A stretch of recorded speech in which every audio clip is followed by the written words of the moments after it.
नमस्कार, बहुत बहुत स्वागत है आपका इंडिया जंक्शन में। मैं हूं आपके साथ पीयूष मणि अवस्थी।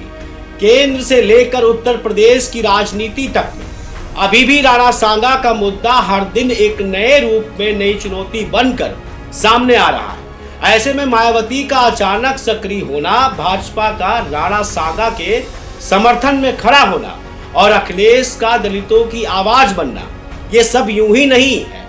आखिर क्या है इसकी असली वजह और क्या है इसका राज? 2027 के विधानसभा चुनाव में सीधा कनेक्शन क्या है, दिखाएंगे इंडिया जंक्शन की इस रिपोर्ट में। कहीं पर निगाहें, कहीं पर निशाना। राणा सांगा का मुद्दा इस समय सत्ता के गलियारों से लेकर सड़कों तक गुजर रहा है, राजनीतिक विषय बनता जा रहा है। लेकिन सवाल वहीं का वहीं कि आखिर अचानक राणा सांगा के मुद्दे पर राज्यसभा सांसद रामजी लाल सुमन क्यों सुर्खियों में आए, इसके पीछे की वजह क्या थी? और कहीं ऐसा तो नहीं कि समाजवादी पार्टी, भारतीय जनता पार्टी और बहुजन समाज पार्टी दलित वोट बैंक की राजनीति को लेकर कोई ऐसी रणनीति बना रही हैं जिसका असर 2027 में सबके सामने होगा? अचानक मायावती क्यों इस मुद्दे को लेकर आक्रामक हो चुकी हैं और समाजवादी पार्टी को लगातार क्यों निशाने पर लेती जा रही हैं?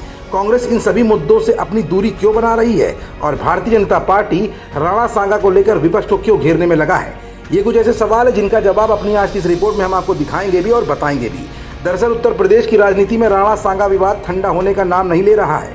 अब इस विवाद में बहुजन समाज पार्टी प्रमुख मायावती भी कूद पड़ी हैं। इस मामले में समाजवादी पार्टी प्रमुख अखिलेश यादव की टिप्पणी पर मायावती ने 1995 का गेस्ट हाउस कांड भी याद दिलाया था।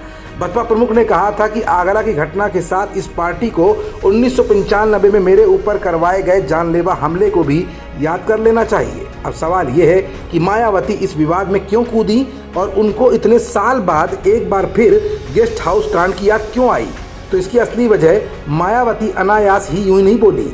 ये मायावती का जवाब अखिलेश की उस बात के लिए था क्योंकि अखिलेश ने कहा था कि सपा राणा सांगा की बहादुरी पर सवाल नहीं उठाती लेकिन हिंसा की निंदा करती है। साथ ही अखिलेश ने यह भी कहा था कि दलित होने के कारण सुमन के घर पर हमला हुआ। अब सवाल यह है कि एक बयान को लेकर भाजपा, सपा और बसपा इतनी तेजी क्यों दिखा रहे हैं? तो अब इस सवाल का जवाब भी जान ही लीजिए। दरअसल ये पूरी लड़ाई दलित वोट बैंक की है। भाजपा, सपा और बसपा तीनों चाहते हैं कि किसी तरह दलित उनके पाले में आ जाए। ये बयान और उत्तेजना भी अनायास नहीं है। तीनों दलों की ये एक सोची समझी रणनीति का हिस्सा है और मायावती का इस बीच आक्रामक होना यूं ही नहीं है। दलित लंबे समय तक बसपा का वोट बैंक रहा है। बसपा का प्रदर्शन 2012 के बाद से लगातार गिरता रहा। इस बीच उसके दलित वोट बैंक में भी सेंध लगी। पहले भारतीय जनता पार्टी ने उसमें सेंध लगाई।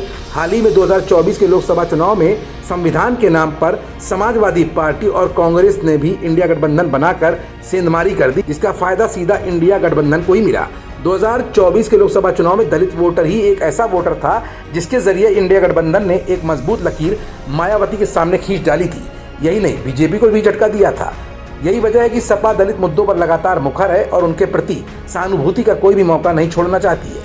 रामजी लाल सुमन का बयान और उसके बाद अखिलेश यादव का बयान उसी रणनीति का एक हिस्सा है।